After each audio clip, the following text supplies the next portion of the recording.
The first time I saw Karen, she was standing in my driveway like she'd planted herself there on purpose. Clipboard in hand, sunglasses the size of dinner plates, a crisp polo shirt tucked into khakis. She looked like every HOA horror story I'd ever heard. Except this wasn't a suburb. This was my valley. My cabin. My land. But she didn't know that. Not yet. The valley was mine because my grandfather had bought it 70 years ago, back when land was cheap and people thought only fools would sink money into remote wilderness.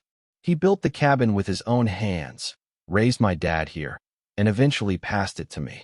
5,000 acres of ridges, streams, and pine forest, border to border, deed ironclad. When I came back after my dad passed, the cabin was weathered, leaning a little, but still standing proud. It was home. Except now, some transplanted suburbanite calling herself the president of a made-up HOA thought she had authority here. I pulled up in my old Ford truck, gravel crunching under the tires. She glanced up from her clipboard, her lips pursed like she'd tasted something sour. "You can't park here," she said before I even opened the door. I laughed. "Ma'am, this is my driveway." "No," she snapped, her chin tilting up. "This is our community. And cabins like this," she jabbed her pen toward mine like it was an eyesore, "they're not permitted under HOA guidelines." "I've already filed a report." I frowned, stepping out of the truck. The air smelled of pine and wood smoke. The creek nearby bubbled softly, a sound I'd grown up falling asleep to. This was sacred ground to me. "What report?" I asked, my voice even but carrying weight. Her sunglasses reflected me back at myself. "To the county. And to the sheriff. You'll be hearing from them soon enough." That was the first time the anger flared hot in my chest. My fists tightened at my sides, and I had to remind myself to breathe. This wasn't some strip of houses with manicured lawns. This was wilderness, and my family's name was on every inch of it. "Lady," I said quietly, "you've got no idea where you're standing." She smirked, scribbled something on her clipboard, and marched off down the gravel road toward a cluster of newly built chalets on the ridge. They didn't belong to her either. They were rentals, built by an out-of-town developer who had no clue my land wrapped around theirs like a horseshoe. That night, I sat on the cabin porch with a lantern lit and the crickets chirping. My dad's old Winchester leaned against the wall beside me, a comfort more than a threat. The valley stretched out before me, black and endless under the stars. I thought about how things had changed. When I was a boy, this place was empty except for hunters, the occasional hiker, and my family. Then developers discovered the view. They carved a handful of lots into the ridge, just past my northern boundary. Weekend warriors from the city bought them up, slapped on shiny decks and glass railings, and pretended they were pioneers. I didn't mind, not at first. Everyone deserved to breathe fresh air now and then. But folks like Karen weren't here to respect the valley. They were here to control it. The sheriff came 3 days later. I was splitting firewood behind the cabin when I heard the crunch of tires on gravel. A white SUV rolled up, and Sheriff Mark Hughes stepped out, hat in hand.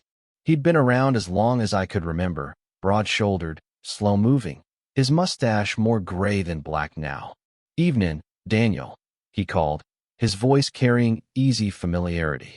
"Evenin', Sheriff." I set the axe down and wiped sweat off my brow. "What brings you out?" He sighed, pulling a folded paper from his pocket. "Got a complaint. Says you're building without a permit, violating community bylaws." I barked out a laugh. "Community bylaws? Out here?" "Yeah," he said, scratching the back of his neck.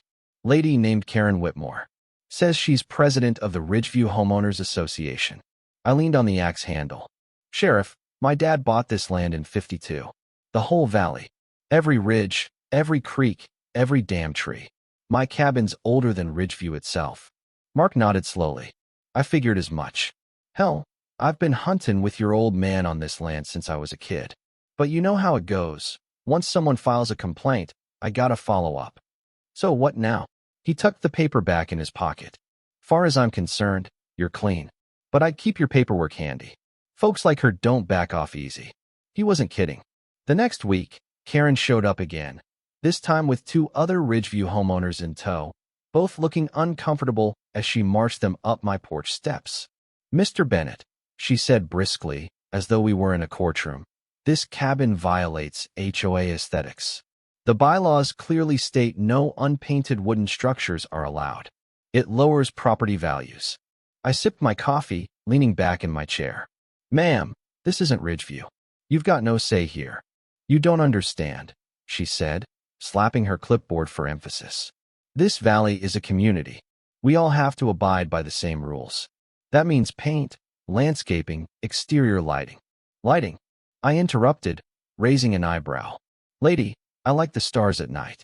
Don't need floodlights ruining the Milky Way. Her mouth pinched tighter, and I saw the flush creeping up her neck. If you refuse to comply, we'll escalate. I've already spoken to legal counsel. That was when I stood, slow and deliberate. At my full height, I had half a foot on her, and I didn't bother hiding the steel in my eyes. You want to escalate? I said softly. Fine. But when you do, you're going to find out something real important. This isn't your community. This is my land. And the only rules here are mine. The two neighbors shifted uncomfortably. One muttered something about leaving, and within a minute, they were backing down the steps. Karen lingered, glaring at me like she thought sheer willpower could knock me over. Finally, she turned on her heel and stormed off. That night, I pulled the old deed from the safe in the cabin. The yellowed pages spelled it out clear as day. Every acre belonged to my family. And tucked in the back was a surprise most folks in Ridgeview didn't know. An easement agreement signed decades ago. It granted their road access through my land. Without it, they'd be stranded. A slow smile spread across my face. Karen thought she had the upper hand. She thought she could bully me out of my own valley with her rules and her clipboard. But she had no idea the ground she walked on was mine. And I wasn't about to let her forget it. The first snowfall came early that year, frosting the pines and turning the valley into something out of a postcard. Smoke curled from my chimney, the smell of burning oak drifting across the cold air. I should have felt at peace. But peace doesn't last long when someone like Karen is circling. 2 days after the snow, I woke up to the sound of engines. Not one, but three. I pulled back the curtain and saw a convoy of SUVs crawling down my driveway, tires spitting slush. My jaw clenched. Karen was leading the pack, of course. She got out first, her boots crunching in the snow, flanked by 2 men in heavy coats and expensive shoes. Lawyers. She marched right up onto my porch like she owned it, her voice sharp as the cold. Mr. Bennett, you are in direct violation of Ridgeview bylaws. We're here to issue a formal cease and desist. Failure to comply will result in fines. I stepped out, the boards creaking under my weight. My coffee steamed in my hand, but I barely noticed it anymore. Lady, you're trespassing. You know that. One of the suits cleared his throat. Mr. Bennett, under HOA jurisdiction. HOA jurisdiction stops at the Ridgeview line. I cut in. I pointed down toward the deed markers. Iron posts my grandfather himself had set in stone. This is Bennett land. Always has been. Always will be. Karen's lips curled in a smirk. We'll see what the courts have to say. That got a laugh out of me, sharp and humorless. I turned and walked back inside, letting the door slam behind me. But I wasn't done. I went straight to the safe, pulled out the deed, and snapped a picture with my phone. Then I flipped to the easement papers, the golden ticket, and snapped those too. Within an hour, I'd sent copies to my lawyer in town. Old Man Riggs had been in practice for 40 years. He knew every land dispute in 3 counties. When he called me back, his chuckle was deep and satisfied. Son, he said, they've stepped in it this time. Not only do you own the land, but they're the ones dependent on you. Without that easement, Ridgeview's got no legal access to county roads. You could lock a gate tomorrow, and they'd be trapped. A slow heat spread in my chest. Not anger this time, power. For the first time since Karen showed up, I realized I wasn't cornered. She was. Still, I didn't act rashly. My dad had taught me better. Patience, Daniel, he used to say. Land lasts longer than tempers. So I waited. The sheriff came by again a week later, hat in hand. Karen's been blowing up the county office. Claims you're threatening Ridgeview's safety. Any truth to that? I shook my head. All I've done is mind my land. But sheriff, if they keep harassing me, I might just exercise my rights. You ever seen what happens to a neighborhood cut off from the outside world? Mark's mustache twitched like he was fighting a grin. Can't say I'd lose sleep over a couple of city slickers stuck without Wi-Fi. He sobered, though, leaning closer. Just keep it legal, Daniel. Don't give her an inch to use against you. I promised him I wouldn't.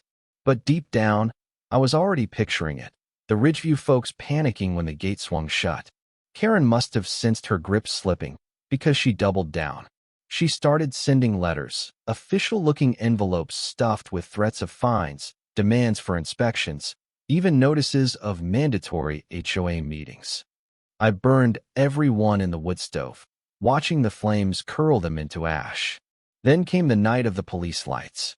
It was past 10, snow thick on the ground, when the red and blue glow flashed through my window. I opened the door to see two deputies trudging up the drive, Karen right behind them, bundled in a fur coat, like she was marching into battle. "Mr. Bennett," one deputy said, "we've had a report of illegal occupancy." "Illegal what?" I laughed. "This is my house." Karen shoved forward, waving her clipboard. "He's not registered with the HOA. This structure isn't approved, and he refuses inspections. He's endangering the community." I could see the deputies fighting the urge to roll their eyes. Still, one said carefully, "Sir, do you have proof of ownership?" I didn't answer with words. I stepped back into the cabin, grabbed the deed off the mantel, and handed it over. The deputy scanned it, then handed it to his partner. Karen was craning her neck, trying to read it, but I blocked her view. My voice was calm, steady. "This cabin's been here longer than Ridgeview's been a thought in anyone's head. My name's on the deed, my father's before me, and his father before him. You're standing on Bennett land." The deputy looked at Karen. "Ma'am, this checks out. We've got no grounds here." Her face flushed scarlet. But he's violating bylaws."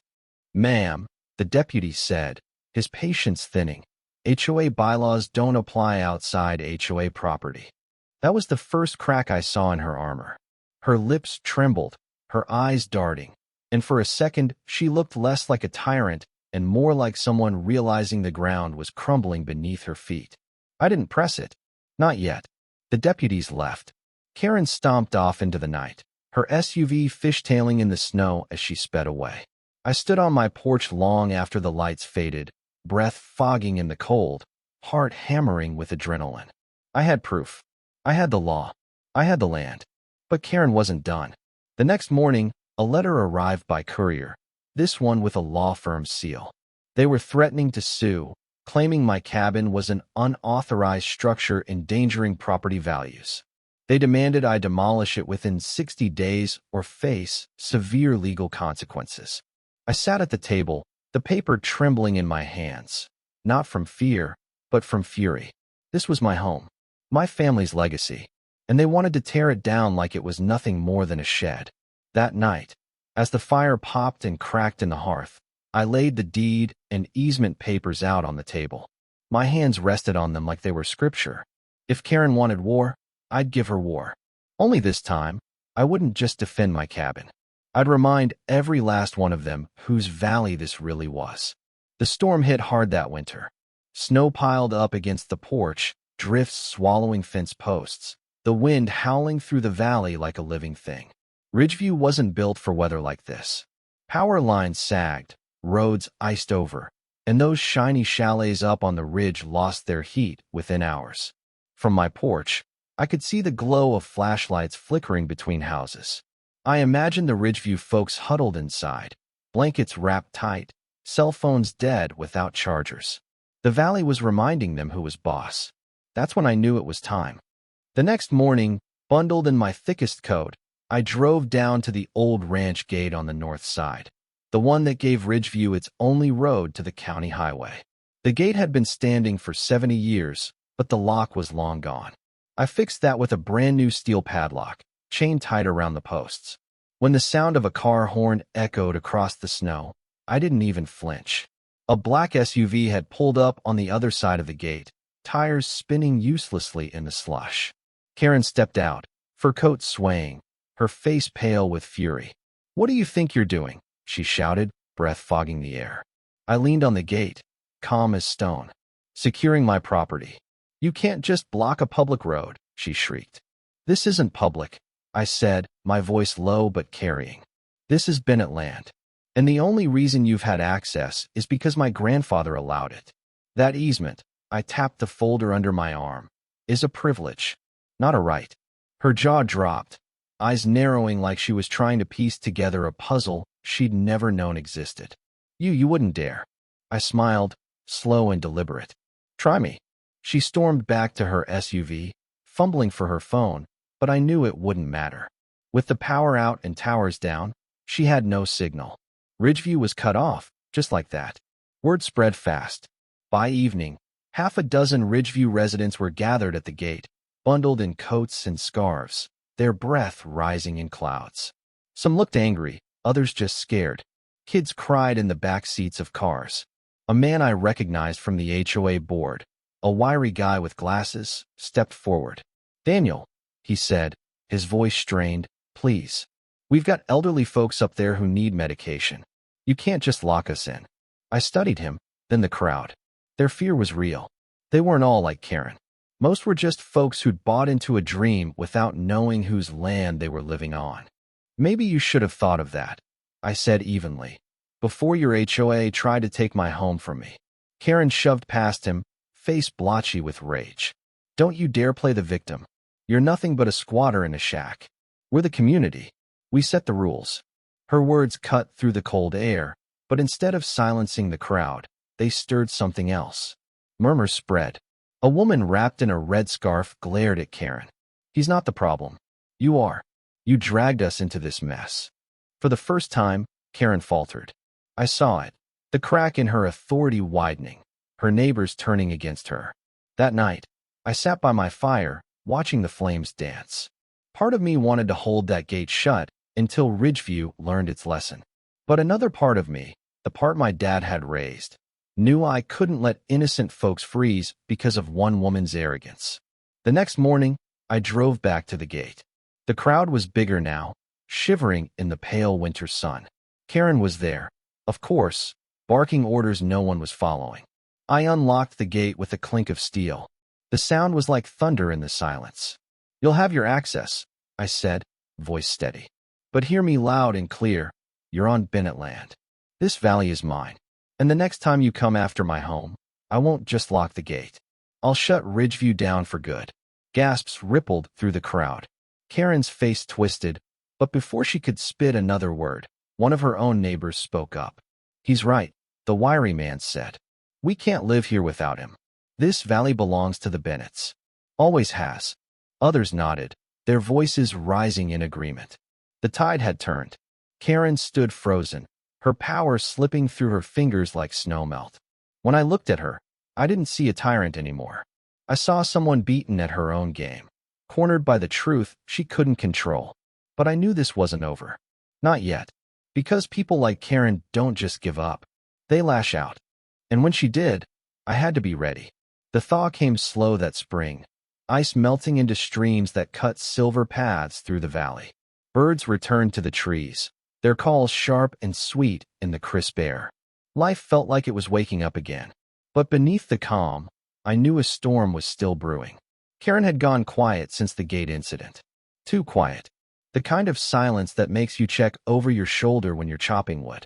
I figured she was regrouping, plotting her next move. Folks like her never let go. They just wait until they think you've dropped your guard. And sure enough, she struck again. It was a Saturday morning when I heard the sound of heavy engines climbing the ridge road. Not SUVs this time, construction trucks. I grabbed my binoculars and stepped onto the porch. From my vantage point, I could see them up at Ridgeview. Crews unloading equipment, orange vests moving like ants, men unrolling blueprints on the hood of a pickup. Karen was right there in the middle, barking orders. By noon, word got around. The HOA was building a community center. A glossy clubhouse, complete with a gym, pool, and parking lot, all of it smack on the ridge's edge. And from the maps I recognized in their hands, I knew the truth. They were planning to build right over my boundary line. That was it. I drove into town, dust trailing my old Ford, and marched straight into Riggs's office. The old lawyer looked up from behind a mountain of paperwork, glasses low on his nose. "You've got that look, Daniel," he said. "The look your daddy used to get before a fight." "They're building," I growled. "On my land." His brow shot up. "You sure?" I slammed the deed and survey maps down on his desk. He traced the lines with his finger, nodded slowly, then leaned back in his chair with a grin. "Well, son, looks like we're about to give Ridgeview a schooling." The lawsuit hit them like a thunderclap. Within a week, Ridgeview HOA was served with papers, formal notice that they were trespassing, that their construction was illegal, and that the Bennetts were seeking damages. The county clerk posted the filing online, and suddenly, the whole town knew the truth. It spread fast. Ridgeview wasn't the power it pretended to be. They weren't even standing on their own ground. At the next county meeting, I showed up in jeans and boots, hat in hand, but I stood taller than I ever had. Karen was already there, surrounded by a shrinking circle of supporters.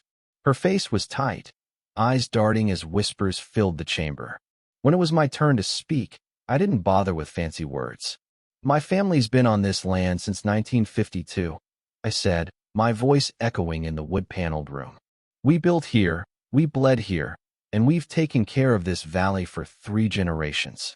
Ridgeview's been here for 10 years. 10.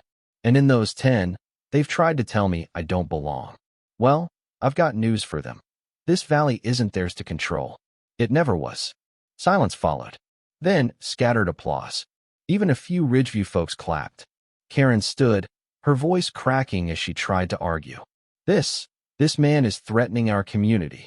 Without Ridgeview, this land is worthless." I turned to her, steady as stone. "Without this land, Ridgeview doesn't exist." The gavel came down. The county sided with me. Construction was halted, Ridgeview fined for trespassing, and the HOA ordered to cover legal costs. Karen's empire crumbled that day. Her supporters peeled away, ashamed, realizing she'd led them into ruin. Within months, she resigned as HOA president. By summer, her house was up for sale. The valley was mine again, not just on paper, but in truth. And yet, when the dust settled, I didn't feel the triumph I expected. Sitting on my porch one evening, fireflies rising from the grass, I thought about the faces I'd seen at the gate that winter. The scared kids, the worried neighbors. They weren't my enemies. They were people caught in the middle of a war they hadn't asked for. So I made a choice. I called a meeting, not in some fancy hall, but right there in the meadow by the creek. Dozens showed up, Ridgeview residents mixed with townsfolk. I stood before them, not as an enemy, but as a neighbor.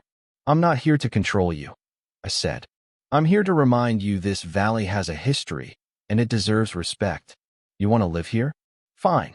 But you live by the valley's rules, not some HOA bylaws, not Karen's clipboard. The rules of the land. Take care of it, and it'll take care of you." This time, the applause was stronger. Real. Karen didn't show.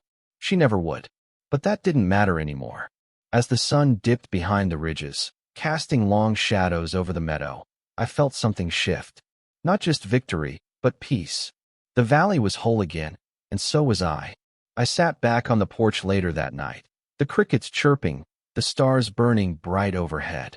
My father's Winchester leaned against the wall, same as always. The land was safe. The cabin was mine. The valley belonged, once more, to the Bennetts. And Karen?